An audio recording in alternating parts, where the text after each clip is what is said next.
बिस्मिल्लाहिर्रहमानिर्रहीम। अस्सलाम वालेकुम स्टूडेंट्स, मैं हूं हसान फरीद, आपका फिजिक्स टीचर। स्टूडेंट्स, आज का हमारा आर्टिकल है मेटल डिटेक्टर्स। जैसे कि नाम से ही जाहिर है कि मेटल डिटेक्ट करने वाली डिवाइसेस हैं ये। तो ये कैसे काम करती हैं ये हम जानेंगे आज के लेक्चर में। तो आइए स्टूडेंट्स स्टार्ट करते हैं आज का लेक्चर। स्टूडेंट्स, मेटल डिटेक्टर्स आप लोगों ने डेली लाइफ में बहुत दफा देखे हुए हैं। अगर आप किसी भी शॉपिंग मॉल में एंटर हो तो सिक्योरिटी गार्ड एक डिवाइस आपकी बॉडी के साथ टच कर कर देखता है कि कहीं आपके पास कोई मेटल की चीज तो नहीं है। और अगर आपके पास मेटल की कोई चीज हो तो वो डिवाइस फौरन ही अलार्म बजाती है, एक साउंड प्रोड्यूस करती है। इसी तरह से आप लोगों ने यह भी देखा होगा कि सम टाइम किसी शॉपिंग मॉल के अंदर जब आप एंटर हो तो आपको एक जगह से गुजरना पड़ता है जो कि कुछ इस तरह से दिखाई देती है। यह भी एक मेटल डिटेक्टर ही है। जब आप इसमें से भी गुजरते हैं तो सम टाइम इसमें से भी साउंड प्रोड्यूस होता है अगर आपके पास कोई मेटल डिवाइस हो। तो स्टूडेंट्स, ये मेटल डिटेक्टर्स जो हैं ये सिक्योरिटी के काम के लिए आमतौर पर देखते हैं, लेकिन ये काम कैसे करते हैं, इनकी वर्किंग, इनका प्रिंसिपल क्या है। तो याद रखिएगा, सबसे पहली बात जो आप लोगों ने जाननी है वो ये है कि एक मेटल डिटेक्टर के अंदर आपको एक पैरेलल एलसी सर्किट मिलेगा। एलसी सर्किट अगर आप लोग नहीं जानते, ये पहले पढ़ा चुका हूं, तो याद रखिएगा L stands for inductor and C stands for capacitor. इसे हम कहते हैं ये एक एलसी सर्किट है, एलसी सर्किट। अब स्टूडेंट्स, ये एलसी सर्किट ही क्यों यूज होता है, ये ऐसा क्या कर सकता है जिसकी वजह से हम मेटल को डिटेक्ट कर पाते हैं। इसके लिए हमें इसको थोड़ा सा डेप्थ में देखना पड़ेगा। तो सबसे पहले तो स्टूडेंट्स आप लोग याद रखिएगा कि हमारे पास इस एलसी सर्किट को यूं इमेजिन करते हैं और इस एलसी सर्किट में से जरा थोड़ी देर के लिए हम इंडक्टर को हटा देते हैं, सिर्फ रह गया हमारे पास कैपेसिटर। अगर मैं इस कैपेसिटर के साथ एक डीसी सोर्स यानी कि एक बैटरी लगाऊं तो बैटरी का पॉजिटिव टर्मिनल जो है कैपेसिटर की इस प्लेट से इलेक्ट्रॉन्स उठाकर दूसरी प्लेट पर लेकर जाना शुरू कर देगा। अब स्टूडेंट्स, इस तरह से हमारे पास इलेक्ट्रॉन एक प्लेट से निकलकर दूसरी प्लेट पर स्टोर होना शुरू हो जाएंगे। हम कहते हैं कैपेसिटर चार्ज हो रहा है और ये एक लिमिट तक होगा, उसके बाद ये प्रोसेस रुक जाएगा। अब स्टूडेंट्स, अब ये प्रोसेस जब रुक गया है, अगर आप गौर से देखें तो एक प्लेट पर नेगेटिव चार्ज आ गया और एक प्लेट पर पॉजिटिव, और पॉजिटिव और नेगेटिव तो एक दूसरे को अट्रैक्ट करते हैं।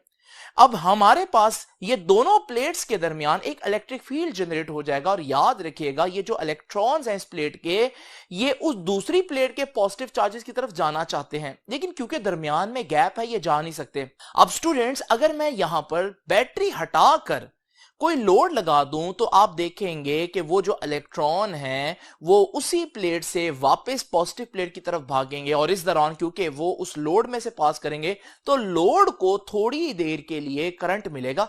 और अब हम कह रहे हैं ये कैपेसिटर डिस्चार्ज हो रहा है, यानी कि बैटरी उतर गई है फिर भी आपको करंट मिल रहा है। इसका मतलब कैपेसिटर ने एनर्जी स्टोर की है। तो इसका मतलब अगर हम देखें कैपेसिटर क्या है स्टूडेंट्स, याद रखिएगा कैपेसिटर एनर्जी स्टोर करने वाली डिवाइस है। जब बैटरी हट जाती है तब भी ये चार्जेस को मूव करने की एबिलिटी रखता है। लेकिन इंपॉर्टेंट बात क्या है, इंपॉर्टेंट बात यह है कि अगर आप बिल्कुल पहले वाला सीन इमेजिन करें जिसमें मैंने आप लोगों के सामने कैपेसिटर को पैरेलल प्लेट्स की शक्ल में शो किया और उसके साथ एक बैटरी अटैच की, तो आप लोग देखें कि पहले जब चार्जिंग हो रही है तो सर्किट के अंदर इलेक्ट्रॉन जो है वो इस डायरेक्शन में जा रहे हैं, लेकिन जब ये चार्ज हो जाएगा उसके बाद जब आप लोड लगाएंगे तो याद रखिएगा इलेक्ट्रॉन ओरिजिनल डायरेक्शन में जो करंट था उसके बिल्कुल ऑपोजिट जाएंगे। यानी कि हम यहां से ये कह सकते हैं कि कैपेसिटर एनर्जी स्टोर करता है और वो भी इलेक्ट्रिक फील्ड की फॉर्म में एनर्जी स्टोर करता है, लेकिन जब कैपेसिटर डिस्चार्ज होता है तो वो करंट को बिल्कुल ऑपोजिट डायरेक्शन में जनरेट करता है उस करंट के लिहाज से जब वो चार्ज हो रहा था। अगर चार्जिंग में इलेक्ट्रॉन इधर को मूव कर रहे थे तो डिस्चार्जिंग में इलेक्ट्रॉन जो है वो ऑपोजिट डायरेक्शन में मूव करेंगे। ये दो तीन बातें हैं कैपेसिटर के बारे में जो जानना जरूरी है। अब स्टूडेंट्स, वो हमारा जो एलसी सर्किट था उसमें से कैपेसिटर को हम लोगों ने डिस्कस कर लिया। अब जरा थोड़ी देर के लिए कैपेसिटर को भूल जाएं और इंडक्टर को डिस्कस करते हैं। अब स्टूडेंट्स, इंडक्टर की कहानी यह है कि इंडक्टर में जब हम एक बैटरी अटैच करेंगे तो इसमें भी एक करंट फ्लो करना शुरू हो जाएगा, लेकिन उस करंट की वजह से इंडक्टर के गिर्द एक मैग्नेटिक फील्ड जनरेट होना शुरू हो जाएगा जो कि आहिस्ता आहिस्ता बढ़ता रहेगा जब तक कि करंट की वैल्यू मैक्सिमम तक नहीं पहुंच जाती।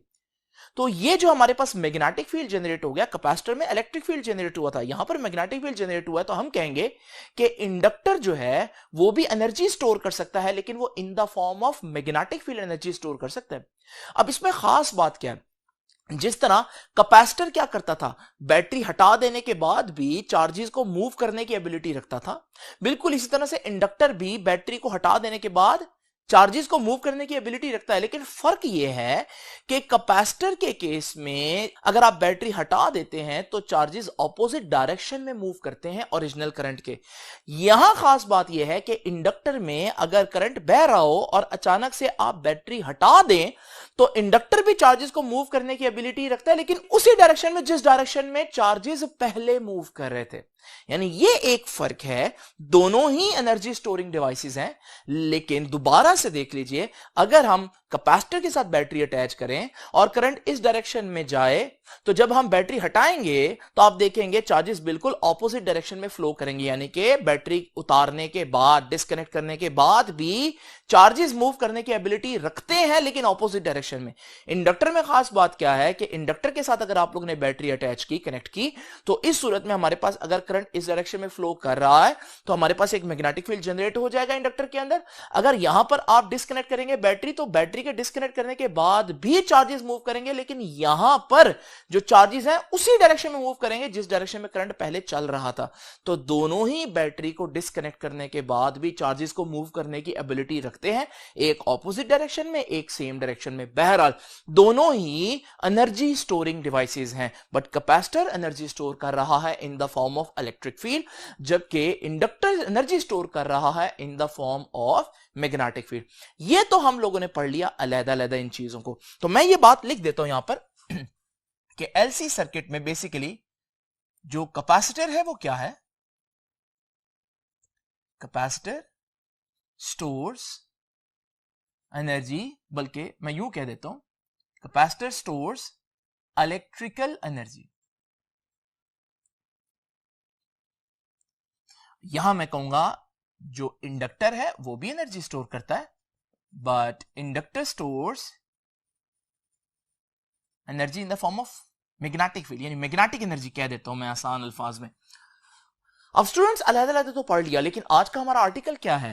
ना एल ना सी बल्कि एलसी सर्किट, यानी दोनों को मैंने इकट्ठे पढ़ना है। अब अगर मैं दोनों को इकट्ठे लगा दूं तो क्या होगा? स्टूडेंट्स जरा तवज्जो कीजिएगा, इसके लिए ये बातें जो मैंने अभी आप लोगों को बताई हैं कैपेसिटर और इंडक्टर की, ये आपको याद होनी चाहिए। अब स्टूडेंट्स जरा इमेजिन करें मेरे पास एक चार्ज्ड कैपेसिटर है, यानी चार्ज कैपेसिटर का मतलब है कि उसकी एक प्लेट पर नेगेटिव और एक प्लेट पर पॉजिटिव चार्ज है। अब मैं इस चार्ज कैपेसिटर के साथ एक इंडक्टर अटैच करने लगा हूं। जैसे ही सर्किट कंप्लीट होगा तो वो जो कैपेसिटर है उसके नेगेटिव प्लेट से इलेक्ट्रॉन मूव करके पॉजिटिव प्लेट की तरफ जाना शुरू हो जाएंगे। इस दौरान उनको इंडक्टर में से गुजरना पड़ेगा, और जब वो इंडक्टर में से गुजरेंगे तो इंडक्टर के अंदर एक मैग्नेटिक फील्ड जनरेट होना शुरू हो जाएगा। इस दौरान आप देख रहे हैं जो कैपेसिटर की प्लेट है उससे चार्ज खत्म हो रहा है, कैपेसिटर डिस्चार्ज हो रहा है, उसकी एनर्जी कम हो रही है, और उसकी एनर्जी कौन सी थी? इलेक्ट्रिकल एनर्जी, यानी कि energy in the form of electric field थी। तो वो एनर्जी आहिस्ता आहिस्ता कम हो रही है, लेकिन आप देख रहे हैं उसी दौरान इंडक्टर में मैग्नेटिक फील्ड बढ़ता जा रहा है, और जब मैग्नेटिक फील्ड बढ़ जाए तो आपको मालूम है कि वहां पर एनर्जी स्टोर हो रही है in the form of magnetic field. करते करते चार्ज जो कैपेसिटर पर था वो टोटली खत्म हो गया। इस सूरत में आप समझेंगे कि चार्जेस जो है वो रुक जाएंगे, लेकिन जरा गौर से देखें इंडक्टर में मैग्नेटिक फील्ड स्टोर हो चुका है, और इंडक्टर क्या चाहता है? इंडक्टर चाहता है जिस डायरेक्शन में चार्ज चल रहा है उसी डायरेक्शन में चलता रहे। तो जब हमारे पास कैपेसिटर फुल डिस्चार्ज हो जाएगा उस दौरान, हालांकि कैपेसिटर के पास अब कोई चार्ज नहीं, लेकिन इंडक्टर का मैग्नेटिक फील्ड चाहेगा कि ये जो चार्ज मूव कर रहा था ये उसी डायरेक्शन में चलता रहे, तो ये चार्ज को उसी डायरेक्शन में चलाता रहेगा। इसका नतीजा ये होगा कि इलेक्ट्रॉन मजीद मूव करते रहेंगे, और फिर हमारे पास जो कैपेसिटर है उस पर चार्ज बिल्ट होना शुरू हो जाएगा, लेकिन अब के ऑपोजिट प्लेट पर नेगेटिव चार्ज स्टोर हो रहा है। इस सूरत में हम क्या कहेंगे? इस सूरत में हम कहेंगे कि इंडक्टर जो है वो अब डिस्चार्ज हो रहा है क्योंकि उसकी एनर्जी खत्म हो रही है, जबकि कैपेसिटर जो है वो ऑपोजिट डायरेक्शन में चार्ज हो रहा है। तो जिस तरह से कैपेसिटर डिस्चार्ज हुआ था तो इंडक्टर चार्ज हो रहा था, बिल्कुल उसी तरह से जब इंडक्टर डिस्चार्ज होगा तो कैपेसिटर चार्ज हो जाएगा। अब स्टूडेंट्स इंडक्टर के गिर्द मैग्नेटिक फील्ड खत्म हो गया तो इंडक्टर फुल डिस्चार्ज, लेकिन कैपेसिटर के गिर्द चार्जेस जो है वो प्लेट्स के ऊपर मैक्सिमम तादाद में मौजूद है। इसका मतलब कैपेसिटर इस वक्त फुली चार्ज है और कैपेसिटर क्या करता है, कैपेसिटर चार्जेस को ऑपोजिट डायरेक्शन में मूव करवा सकता है। तो जैसे ही इंडक्टर फुल डिस्चार्ज होगा तो वो सारे नेगेटिव चार्ज जो इस नेगेटिव प्लेट के ऊपर स्टोर हुए थे वो अब वापस जाना शुरू कर देंगे और इस दौरान वो इंडक्टर में से गुजरेंगे, वहां मैग्नेटिक फील्ड जनरेट होगा और मैग्नेटिक फील्ड कहेगा कि हमारे पास चार्जेस उसी डायरेक्शन में मूव करते रहने चाहिए। अगर कैपेसिटर फुल डिस्चार्ज हो जाए तब भी, तो फिर हमारे पास कैपेसिटर जब फुल डिस्चार्ज होगा तब भी इंडक्टर कहेगा कि नहीं, इन चार्जेस को उसी डायरेक्शन में मूव करना चाहिए। तो फिर हमारे पास ऑपोजिट प्लेट पर जो है वो नेगेटिव चार्ज स्टोर हो जाएगा। स्टूडेंट्स, अगर आप इस पूरे सिनेरियो को इकट्ठा देखें तो सिनेरियो कुछ इस तरह से आप लोगों को नजर आ रहा है कि कभी कैपेसिटर चार्ज होता है, जब वो डिस्चार्ज होता है तो इंडक्टर चार्ज हो चुका होता है, जब वो डिस्चार्ज होता है तो कैपेसिटर ऑपोजिट डायरेक्शन में चार्ज हो चुका होता है। तो इनके चार्जिंग और डिस्चार्जिंग आपस में ऑसिलेट कर रही है। आप ये भी कह सकते हैं कि एक जगह पर कैपेसिटर में जब इलेक्ट्रिक फील्ड की फॉर्म में एनर्जी स्टोर थी तो जैसे ही वो एनर्जी खत्म हो रही है तो वो सारी एनर्जी इंडक्टर में मैग्नेटिक फील्ड की फॉर्म में स्टोर हो जाती है। तो आप ये भी कह सकते हैं मैग्नेटिक और इलेक्ट्रिक एनर्जीज आपस में ऑसिलेट कर रही हैं। और अगर आप चार्जेस को भी देखें तो आप देख रहे हैं कि किसी एक चार्ज को अगर आप गौर से देखें तो वो चार्ज अपनी जगह पर आगे पीछे मूव कर रहे हैं, यानी कि चार्जेस ऑसिलेट कर रहे हैं। तो स्टूडेंट्स, ये तो बिल्कुल वही काम हो गया जैसे आप एक स्प्रिंग को स्ट्रेच पोजीशन में लाकर जब छोड़ें तो वो अपनी मीन पोजीशन पर आगे पीछे मूव करता है। बिल्कुल इसी तरह से आप देख सकते हैं कि एलसी सर्किट के अंदर चार्जेस भी ऑसिलेट कर रहे हैं। फर्क यह है कि आपका जो मास स्प्रिंग सिस्टम है वो एक मैकेनिकल ऑसिलेटर है, उसमें किनेटिक और पोटेंशियल एनर्जीज आपस में ऑसिलेट करती हैं, जबकि आपका जो एलसी सर्किट है वो एक इलेक्ट्रिक ऑसिलेटर है, उसमें चार्जेस ऑसिलेट करते हैं। बहरहाल हम इसको एक ऑसिलेटर कह सकते हैं। तो हम लोगों ने क्या देखा, जो फाइनल बात है वो ये है कि an LC circuit is an electric oscillator. Electric oscillator, oscillator का मतलब उसमें चार्जेस ऑसिलेट करते हैं, just like a mass spring system। बिल्कुल जैसे एक मास स्प्रिंग सिस्टम ऑसिलेट करता है, वो मैकेनिकल ऑसिलेटर है और ये इलेक्ट्रिक ऑसिलेटर है। अब स्टूडेंट्स, ये बात तो हम लोगों ने यहां पर समझ ली है। ये 2-3 लाइनें जो बुक ने बिल्कुल स्टार्ट में ये तीनों बातें डिस्कस की हैं कि इलेक्ट्रिकल ऑसिलेटर है मास स्प्रिंग सिस्टम की तरह, लेकिन इन 2-3 लाइनों के पीछे आप देख लें कॉन्सेप्ट कितना ज्यादा छुपा है कि मुझे 10 मिनट लग गया आपको सिर्फ ये बताने में कि एलसी सर्किट के अंदर चार्जेस ऑसिलेट क्यों करते हैं। अब ये जब आपको बात समझ में आ गई है कि एलसी सर्किट के अंदर चार्जेस ऑसिलेट करते हैं तो अब इस कहानी को मजीद आगे लेकर चलते हैं। तो बात हो रही थी मेटल डिटेक्टर्स की।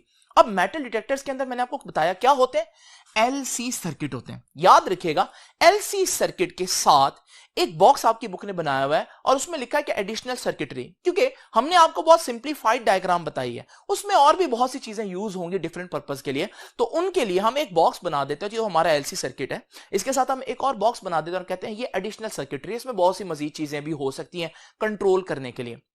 अब स्टूडेंट्स याद रखिएगा, मेटल डिटेक्टर में एक एलसी सर्किट नहीं होता बल्कि 2 एलसी सर्किट होते हैं। तो बिल्कुल इसी तरह का एक और एलसी सर्किट भी आप लोग इमेजिन करें। अब ये 2 एलसी सर्किट इस वक्त बिल्कुल हमारे पास सिमेट्रिकल हैं। एलसी सर्किट में, किसी भी एक एलसी सर्किट में अगर आप गौर से देखेंगे तो चार्जेस क्या कर रहे होंगे, ऑसिलेट कर रहे होंगे। जब ऑसिलेशंस होती हैं चार्जेस की तो कोई ना कोई फ्रीक्वेंसी तो होगी जिससे वो ऑसिलेट कर रहे होंगे। याद रखिएगा, वो फ्रीक्वेंसी कहलाती है रेजोनेंस फ्रीक्वेंसी। तो वो मैं आपको बता देता हूं कि चार्जेस किस फ्रीक्वेंसी से ऑसिलेट करते हैं, ऑसिलेट्स एट दिस फ्रीक्वेंसी। और ये फ्रीक्वेंसी का फॉर्मूला क्या था, 1/2 पाई अंडर रूट LC। याद रखिएगा, रेजोनेंस फ्रीक्वेंसी डिपेंड करती है 1/2 पाई तो कांस्टेंट है इंडक्टेंस पर और कैपेसिटेंस की वैल्यू पर। तो हमारे पास किस फ्रीक्वेंसी से चार्जेस ऑसिलेट कर रहे होंगे एलसी सर्किट के अंदर, ये डिपेंड करता है कि इंडक्टेंस की वैल्यू कितनी है और कैपेसिटेंस की वैल्यू कितनी है। अब स्टूडेंट्स, अभी आप लोग देख रहे हैं कि मैंने दोनों सर्किट्स बिल्कुल सिमेट्रिकल लिए हैं। सिमेट्रिकल लेने का मतलब है कि जितना इस इंडक्टर की इंडक्टेंस होगी उतनी ही दूसरे इंडक्टर की भी इंडक्टेंस होगी, जितनी इस कैपेसिटर की कैपेसिटेंस होगी उतनी ही दूसरे कैपेसिटर की भी कैपेसिटेंस होगी। क्योंकि यहां आपको 2 कॉइल्स नजर आ रहे हैं, मैं इनको नाम दे देता हूं कि ये कॉइल ए है और ये कॉइल बी है। अब स्टूडेंट्स, अगर आप एक ऑसिलेटर के अंदर गौर से देखें तो चार्ज ऑसिलेट कर रहा है। अब ये जब चार्ज ऑसिलेट कर रहा हो तो याद रखिएगा इसका ग्राफ एक साइन कर्व बनती है। तो अब स्टूडेंट्स, बिल्कुल ऐसी ही साइन कर्व ये इलेक्ट्रिक ऑसिलेटर जनरेट करेगा। और क्योंकि दूसरा जो ऑसिलेटर है वो आइडेंटिकल है, उसमें भी वही कैपेसिटेंस की वैल्यू है, वही इंडक्टेंस की वैल्यू है, और जब वही वैल्यूज होंगे तो हमारे पास जो रेजोनेंस फ्रीक्वेंसी है उसकी भी वही होगी, तो उसमें भी चार्जेस उसी फ्रीक्वेंसी से ऑसिलेट करेंगे। तो बिल्कुल ऐसी ही साइनोसाइडल वेव वो इलेक्ट्रिक ऑसिलेटर भी जनरेट करेगा। यानी मेरे पास दो साइनोसाइडल वेव्स आ गई हैं, मैं एक की फ्रीक्वेंसी को एफ ए कह देता हूं और दूसरी की फ्रीक्वेंसी को एफ बी कह देता हूं, और इस वक्त मैं जानता हूं कि एफ ए और एफ बी आपस में बराबर हैं। तो यहां से हम लोगों ने यह सीखा कि अगर करीब में कोई मेटल सरफेस ना हो, मैंने भी कहीं मेटल तो नहीं रखी ना, तो मेटल सरफेस अगर करीब में ना हो तो याद रखिएगा दोनों ऑसिलेटर्स की फ्रीक्वेंसी सेम होती है। तो यह बात बहुत इंपॉर्टेंट है। अगली हेडिंग देखें मैंने क्या दी है, in the absence of metal. अगर मेटल मौजूद नहीं है तो क्या होगा, तो याद रखिएगा both LC circuits would have same resonance frequency। अब जब सेम रेजोनेंस फ्रीक्वेंसी होगी तो क्या होगा स्टूडेंट्स, याद रखिएगा। अब ये दोनों वेव्स जो है स्टूडेंट्स, इनको हम आगे एक और इंस्ट्रूमेंट में भेजेंगे जिसे हम बोलते हैं बीट एम्पलीफायर। यहां बीट एम्पलीफायर के बारे में जानना बस एक बात जरूरी है, और वो ये है कि बीट एम्पलीफायर अगर सेम फ्रीक्वेंसीज रिसीव करेगा तो वो आगे कोई सिग्नल नहीं भेजेगा। अब ये बीट एम्पलीफायर आगे स्पीकर से अटैच होता है। अभी आप देख रहे हैं कि दोनों सर्किट्स में इंडक्टेंस सेम है, कैपेसिटेंस सेम है, तो रेजोनेंस फ्रीक्वेंसी सेम है। इस वजह से दोनों वेव्स की फ्रीक्वेंसी आप देख रहे हैं बिल्कुल एक जैसी है। इस सूरत में जब फ्रीक्वेंसी बिल्कुल एक जैसी होगी तो अब बीट एम्पलीफायर जो है कब सिग्नल जनरेट करता है, जब फ्रीक्वेंसी डिफरेंट हो। तो अभी तो फ्रीक्वेंसी डिफरेंट नहीं है, तो ये सिग्नल जनरेट नहीं करेगा। जब सिग्नल जनरेट नहीं होगा तो हमारे पास स्पीकर को कुछ भी नहीं मिलेगा, तो स्पीकर से कोई आवाज नहीं आएगी, क्योंकि उसको सिग्नल मिलेगा तो वो स्पीकर आवाज निकालेगा। इसका मतलब यह हुआ कि हमारे पास जब फ्रीक्वेंसी सेम होंगी, जो कि किस केस में सेम है, जब करीब में कोई मेटल नहीं है, तो जब रेजोनेंस फ्रीक्वेंसी सेम होंगी तो याद रखिएगा क्योंकि बीट्स प्रोड्यूस नहीं होंगी तो बीट एम्पलीफायर आगे सिग्नल नहीं भेजेगा और स्पीकर से कोई साउंड सुनाई नहीं देगा। तो हम पढ़ रहे थे कि both LC circuits would have same resonance frequency, तो दोनों की रेजोनेंस फ्रीक्वेंसी सेम होगी, तो एफ ए और एफ बी बराबर होगी।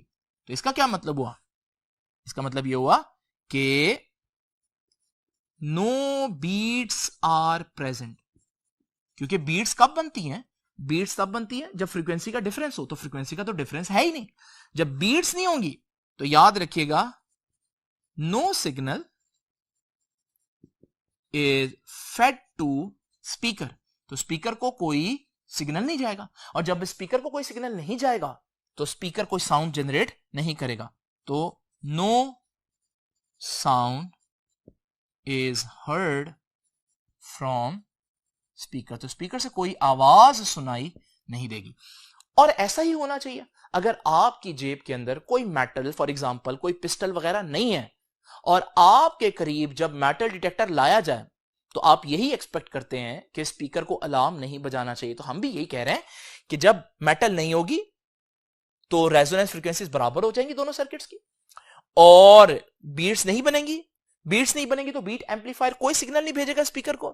जब स्पीकर को कोई सिग्नल नहीं जाएगा तो स्पीकर जो है वो कोई साउंड प्रोड्यूस नहीं करेगा, और सिक्योरिटी गार्ड समझ लेगा कि इसका मतलब सब सिचुएशन सेफ है, इसका मतलब उस शख्स के पास कोई मेटल की चीज नहीं है। अब स्टूडेंट्स आते हैं इस बात पर कि अगर आपकी जेब में कोई मेटल हो तो क्या होगा। याद रखिएगा ये जो क्वाइल बी है इस डायग्राम के अंदर, इस क्वाइल को मैं एक और नाम देता हूं जिसे कहते हैं सर्च क्वाइल। क्यों भला, क्योंकि याद रखिएगा जब वो शख्स आपकी तलाशी ले रहा होता है, जो सिक्योरिटी गार्ड है, तो वो जब मेटल डिटेक्टर का जो हिस्सा आपके जिस्म से टच कर रहा होता है, अगर आप उसके अंदर देखें तो एक क्वाइल होगा। ये वो क्वाइल है जिसको मैंने क्वाइल बी बोला है। यानी जब आपकी तलाशी ली जा रही हो तो आपकी जिस्म के करीब जो क्वाइल होता है वो क्वाइल बी होता है।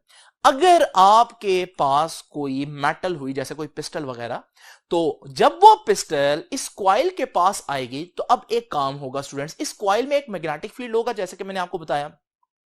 इस मैग्नेटिक फील्ड की वजह से इंडक्टेंस होती है स्टूडेंट्स। तो याद रखिएगा कि जैसे ही मेटल की सरफेस करीब आएगी सर्च क्वाइल के, अगर आपकी जेब में कोई मेटल की सरफेस हुई तो जैसे ही सर्च क्वाइल उसके करीब आएगा तो मैग्नेटिक फील्ड क्वाइल को छोड़कर उस मेटल में चला जाएगा, क्योंकि मेटल्स जो हैं उनमें मैग्नेटिक फील्ड को कैप्चर करने की एबिलिटी होती है। अब स्टूडेंट्स, इस सूरत में क्वाइल के अंदर जो फील्ड है, क्योंकि वो मेटल की तरफ चला गया तो फील्ड कम हो गया। हम कहेंगे कि क्वाइल की इंडक्टेंस कम होगी। पहले इस क्वाइल और दूसरे क्वाइल ए की इंडक्टेंस सेम थी जब तक आप मेटल नहीं करीब लेकर आए थे, लेकिन अब आप लोगों ने देखा कि हमारे पास क्वाइल बी की इंडक्टेंस कम हो गई है एज कंपेयर टू क्वाइल ए, क्योंकि क्वाइल ए तो वैसे का वैसा है, लेकिन क्वाइल बी सर्च क्वाइल था और आपके पास एक मेटल थी और मेटल उसके साथ जब कांटेक्ट में आई तो उसने उसका मैग्नेटिक फील्ड कम कर दिया, तो इंडक्टेंस डिक्रीज कर गई।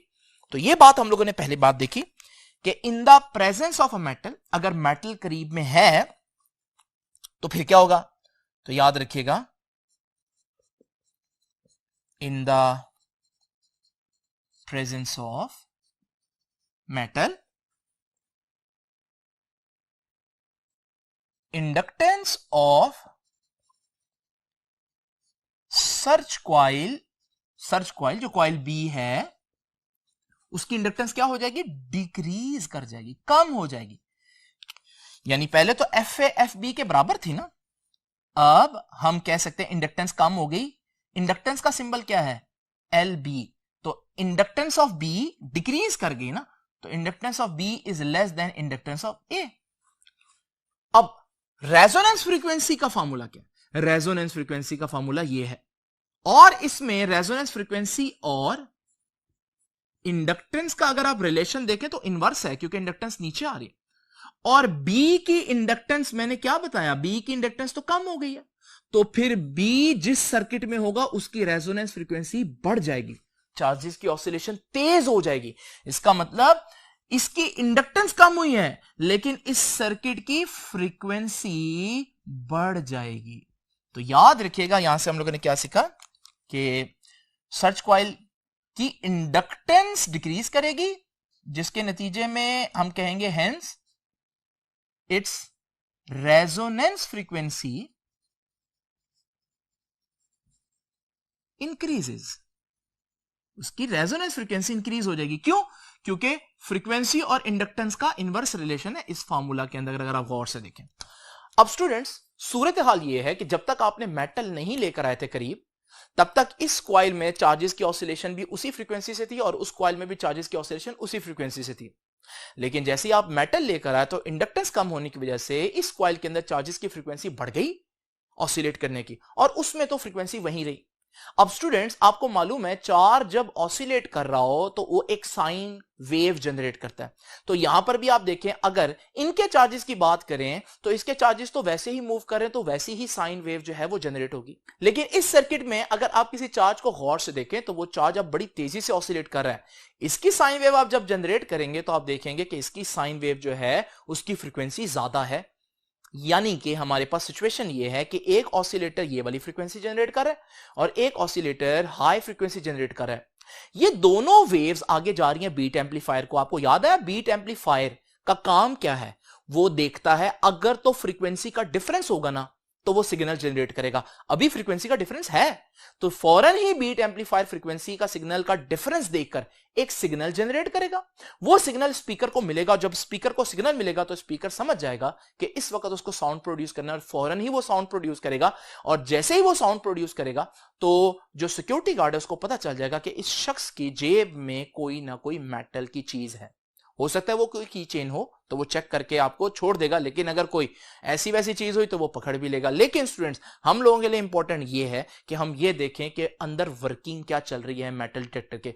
तो ये वर्किंग अब आप लोगों को समझ में आ गई। तो आप लोगों ने देखा कि मेटल की मौजूदगी में क्या हुआ, हमारे पास फ्रीक्वेंसी डिफरेंस बढ़ गया। और इस सूरत में याद रखिएगा, ठीक है, कि हम कहेंगे कि बीट्स आर प्रेजेंट।